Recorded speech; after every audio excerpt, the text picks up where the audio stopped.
नमस्कार, मैं doctor S P Mahatha Jharkhand से। आज हम इलेक्ट्रो होम्योपैथ के साथ हेमीचूरिया जैसी बीमारी पर बात करेंगे।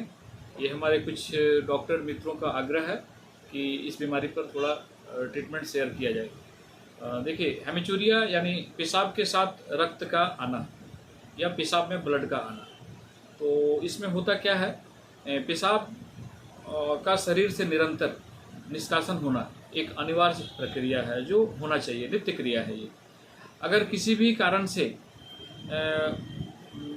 यूरिनरी ब्लैडर में अगर कुछ दबाव हो, यूटीआई इन्फेक्शन हो या किसी भी प्रकार का कह सकते हैं पानी की कमी हो, तो या यूटीआई इंजरी के कारण भी अगर किसी प्रकार से कुछ इंजरी दुर्घटना के कारण भी अगर लोअर एब्डोमेन में चोट लगी हो, तो भी, या कह सकते हैं पानी की कमी से धूप में ज़्यादा देर तक अगर पेशेंट रहता है तो, या कह सकते हैं रिच फूड या मिर्च मसाला मांस मदिरा ज़्यादा कोई पेशेंट सेवन करे तो, या कुछ मेडिसिनल साइड इफ़ेक्ट भी इसका कारण हो सकता है जो पेशाब के साथ ब्लड को देखा जाता है इस प्रकार की स्थिति में।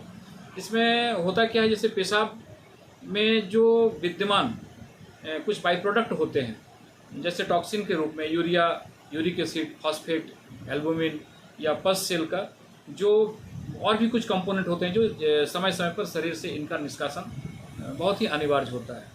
तो इनके साथ अगर ब्लड आ रहा है तो सोचने वाली बात है। तो अगर यूरिन के साथ ब्लड की मात्रा आ रही है या ब्लड आ रही है, तो वहाँ पर हम लोग जो इलेक्ट्रो होम्योपैथ का ट्रीटमेंट देंगे वो हम आपके साथ थोड़ा शेयर करते हैं उस ट्रीटमेंट को। देखिए, इसमें S6C6 A1 BE F1 भरवन, इसका 30 में 5 ड्रॉप 3 आवरली चलाएंगे खाना खाने के पहले, और एक मेडिसिन S5 F1 भरवन Y का D3 में 10 ड्रॉप 3 टाइम खाना नाश्ता के पहले, और एक S10 C10 भर2 खाना नाश्ता के बाद। एक WE और F2 का पेंट एक्सटर्नल लोशन बना करके लोअर एब्डोमेन में यूरिनरी ब्लैडर के ऊपर पेंट करते हैं, जिससे यूरिनरी ब्लैडर को सपोर्ट मिलता है। और ये बार बार जो मूत्र त्याग की प्रक्रिया है या यूरिन के साथ मूत्र का आना, इसमें काफ़ी कमी देखी जाती है। तो इस प्रकार हम लोग मेडिसिन को लगातार कुछ दिन चलाते हैं तो ये समस्या धीरे धीरे स्वतः ठीक हो जाती है।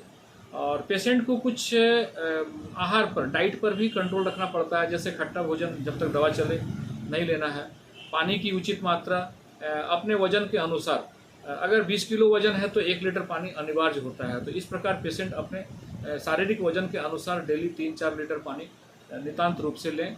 सुबह सुबह डाब का पानी या ग्लूकोज वगैरह का मात्रा अगर गर्मी का दिन है तो लेना अनिवार्य है। गर्मी से बचने का थोड़ा प्रयास करें और सुपाच्य भोजन लें। कब्जियत ना हो, कब्जियत का ध्यान रखें, चाहे मल का या मूत्र का, किसी भी प्रकार का कब्जियत शरीर के लिए हार्मफुल होता है। तो हम लोग कब्जियत से कोशिश करें कि पेशेंट दूर रहे और कब्जियत जैसी समस्या पेशेंट के साथ ना आए। और पेशेंट को एक प्रकार से कहा जाए मानसिक तनाव से दूर रहना है, किसी भी प्रकार का तनाव को ज़्यादा देर ना रखें।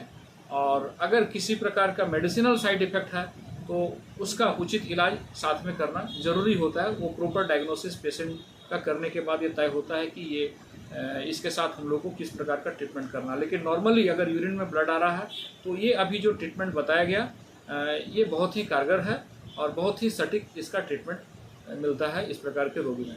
धन्यवाद।